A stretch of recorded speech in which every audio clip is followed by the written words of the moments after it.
اور لیے چلیں گے آپ کو جہاں پر شاہ محمود قریشی اس وقت میڈیا سے گفتگو کر رہے ہیں۔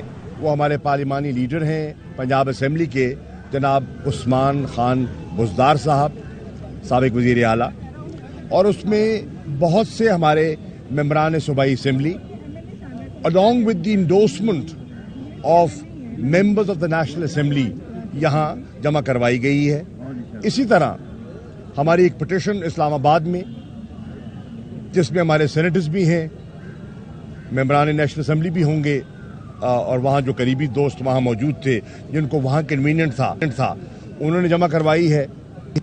کراچی میں ہمارے جو سندھ اسمبلی کے ممبران ہیں، اور پشاور میں ہمارے جو خیبر پختونخوا کے members of the national assembly اور members of the provincial assembly, اسی طرح کوئٹہ میں ہمارے جو پروونشل اسمبلی کے ممبرز ہیں اور جو ممبران پارلیمنٹ ہیں، انہوں نے پٹیشن جمع کروائی ہے۔ ہم چاہ رہے کیا ہیں؟ بنیادی طور پر ہم نے جو پروب کی ہم درخواست کر رہے ہیں، جو جوڈیشل کمیشن کی ہم درخواست کر رہے ہیں، ہم چاہتے ہیں کہ 3 نقطوں پر وہ توجہ دیں۔ نمبر 1، عمران خان صاحب کے خلاف ایک اسیسینیشن پلاٹ اور اسیسینیشن اٹیمپٹ جس میں اللہ نے ان کو محفوظ کیا ہوا، ہم چاہتے ہیں کہ اس کا پروب ہونا چاہیے اور حقائق اور ذمہ داران قوم کے سامنے آنے چاہیے۔ دوسری بات اسی سے اٹیچڈ ہے کہ جب یہ واقعہ رونما ہو جاتا ہے تو ہم ایک FIR رجسٹر کرنے کی جستجو کرتے ہیں، کاوش کرتے ہیں۔ ہماری FIR انٹرٹینڈ نہیں ہوتی، جو کہ کمپلیننٹ کا بنیادی حق ہے۔ اس میں جو ہمارے کمپلیننٹ ہیں وہ نشاندہی کرتے ہیں 3 حضرات کی جو ان کی نظر میں جن کی تحقیق ہونی چاہیے، اور وہ ان کو ایکیوزڈ ٹھہراتے ہیں۔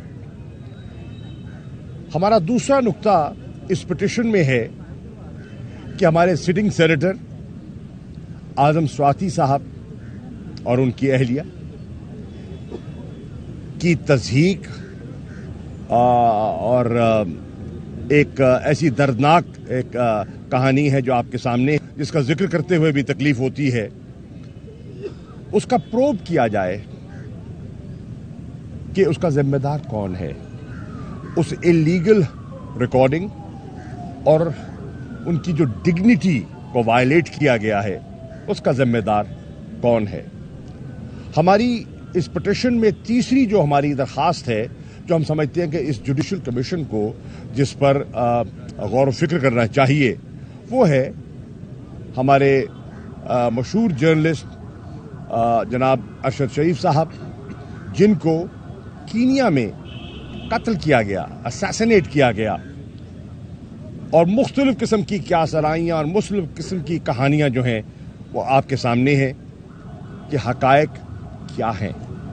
آج لاہور میں اسمبلی کا اجلاس بھی تھا، وہاں ممبرز جمع ہوئے، اس نقطے پر تبادلہ خیال ہوا، لوگوں نے اس کو انڈورس کیا، اور پھر بہت سے ممبران اسمبلی کارروائی میں شامل ہو گئے، اور کچھ ممبران اسمبلی یہاں تشریف لائے، اور مل کر ہم نے رجسٹرار کے سامنے اپنی پٹیشن جمع کروا دی، اور ان سے ڈائری نمبر بھی حاصل کر لیا ہے، اور ہماری اب خواہش ہے کہ چیف جسٹس صاحب اپنی پہلی فرصت میں اس پر کاروائی اور حکم فرمائیں گے۔ Thank you. اچھا، بسم اللہ الرحمن الرحیم۔ بات کر لیں، بعد میں کوشچن کر لیں۔ بسم اللہ الرحمن الرحیم۔ دیکھیے، شاہ صاحب نے ساری جو ٹیکنیکل ڈیٹیلز ہیں وہ تو آپ کو بتا دی ہیں۔ 3 بنیادی معاملات ہیں جن کے اوپر ہم سپریم کورٹ سے چاہتے ہیں کہ وہ مہربانی کریں اور نوٹس لیں۔ ایک معاملہ ہے جو عمران خان صاحب کے اوپر قاتلانہ حملہ ہوا، اس کا جو FIR ہے وہ درج نہیں ہو رہی ہے، اور 1867 میں جب یہ قانون آیا تھا، یہ 100 سال کے بعد آپ دیکھیے کہ انہوں نے قانون ہی بدل دیا ہے۔ یہ 150 سال کا قانون ہے کہ FIR تو دیکھیں، اگر کوئی شخص جائے پولیس اسٹیشن میں اور وہ کہے کہ جی میں قتل ہو گیا اور فلانے نے میرا قتل کیا ہے، آپ وہ بھی ریفیوز نہیں کر سکتے. آپ نے درج کرنا ہے اور اگلے لمحے آپ اس کو جو ہے وہ کہیں گے نہیں پروف یہ غلط ثابت ہوا ہے.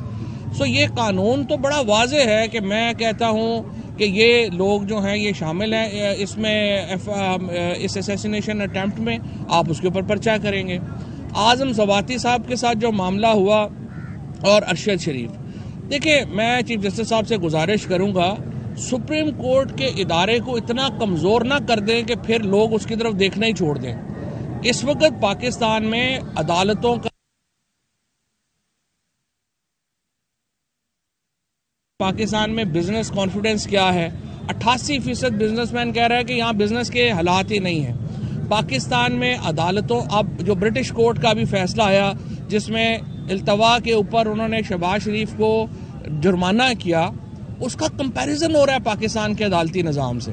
اور یہ میں چیف جسٹس صاحب کو اور جو ہمارے سینئر ججز ہیں اور اسپیشلی ہمارے ہائی کورٹ کے چیف جسٹس صاحبان، دیکھیے آپ کے کمپیریزن ہو رہے ہیں دنیا کے ساتھ، اور پاکستان کی عدالتی نظام کا کوئی تاثر اچھا نہیں جا رہا. اور لگ رہا ہے کہ یہ تو بالکل ایک بنانا ریپبلک بن گیا پاکستان، جس میں جو چاہے جو مرضی کرا لے. اس لیے آپ کو ذرا اسرٹ کرنا پڑے گا. اور دوسری بات، پاکستان میں بند کمروں میں فیصلے نہیں ہو سکتے.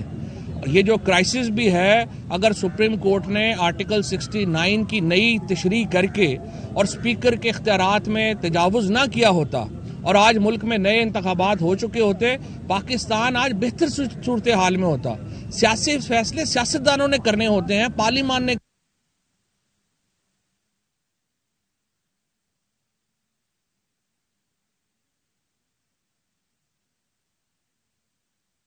ہوتے.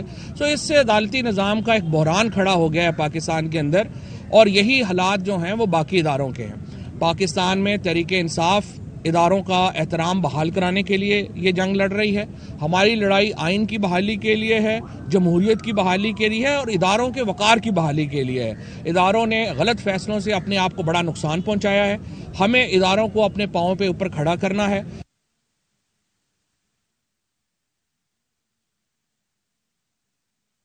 معاملہ ہو، ہم نے متنازعہ نہیں کیا. ہم نے کہا ہے کہ تنازعوں سے بچیں اور اس کو آگے لے کر معاملات کو چلیں. اب بھی میں یہ سمجھتا ہوں کورس کریکشن پاکستان کے اندر ایک کنسنسس ہے، ایک اتفاق رائے ہے کہ جو رجیم چینج آپریشن کیا گیا تھا وہ غلط تھا. رجیم چینج آپریشن کے نتیجے میں پاکستان میں بہت زیادہ عدم استحکام پیدا ہوا ہے. اب آپ کے پاس دو راستے ہیں، یا تو آپ کورس کریکشن کریں گے اور یا آپ کہیں گے کہ نہیں غلط فیصلہ ہوا ہے لیکن اسی غلط فیصلے کو سارے لوگ مان کے چلیں. لوگ بھیڑ بکریاں نہیں ہیں، لوگوں نے اس طرح سے فیصلوں کو نہیں ماننا. Course correction is the only way forward. آپ اس فیصلے کو درست کریں. ہم اس سلسلے میں ہر ممکن تعاون جو ہے وہ کر رہے ہیں، ہم ہر ممکن تعاون کریں گے بھی. اور ایک بات، جو آخری بات یہ ہے، پاکستان میں اس وقت تک معاملہ ٹھیک نہیں ہو سکتے جب تک آپ ultimate arbiter people of Pakistan کو تسلیم نہیں کرتے. جب تک آپ یہ تسلیم نہیں کرتے کہ لوگوں کا فیصلہ اصل فیصلہ ہے اور تمام اداروں کو، تمام حکمرانوں کو اپنا جو سر ہے وہ تسلیم خم کرنا پڑے گا پاکستان کے لوگوں کے فیصلوں کے آگے. عرض یہ ہے وہ آلریڈی دیکھیے وہ آلریڈی جمع ان کے نوٹس میں آ چکی ہے. پریزیڈنٹ صاحب خط لکھ چکے ہیں، ٹھیک ہے، اور کیبنٹ نے بھی ایک انکوائری کمیٹی بنائی ہوئی ہے، تو وہ معاملہ آلریڈی چل رہا ہے. Thank you very much. Shah Mahmood Qureshi, Fawad Chaudhry گفتگو کر رہے تھے. ایران پر قاتلانہ حملے کی FIR درج نہیں ہو رہی. 1867 پہ قانون آیا تھا کہ 150 سال بعد قانون ہی بدل دیا ہے. FIR کا مطلب ہے کہ آپ کو ہر حال میں درج کرنا ہوگی. برطانیہ کی عدالت نے التوا پر شہباز شریف پر جرمانہ کیوں کیا؟